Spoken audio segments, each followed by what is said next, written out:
So you can be playing a very simple chord progression like this in the key of C sharp major. 4, 5, 6. Okay, something you can use to back up the preacher.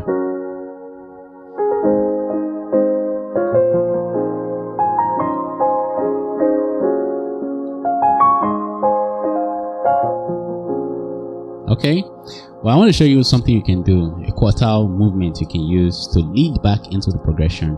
So when you're doing 4, 5, 6,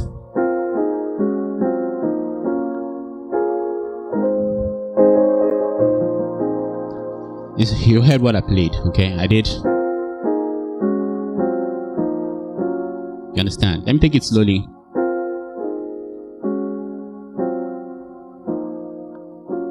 Do you get that?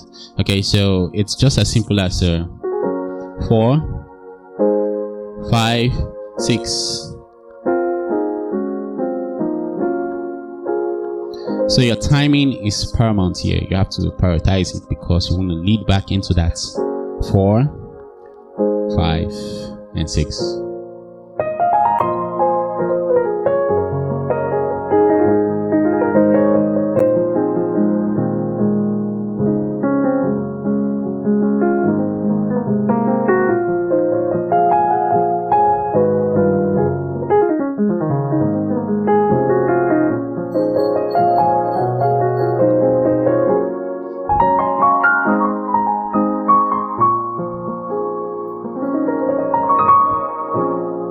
Okay, so that's just all I wanted to show you, and thank you for being with me at Inspired Fingers. I just, decided to pop out, with an information, and yeah, that's just it. Thank you so much, and God bless you.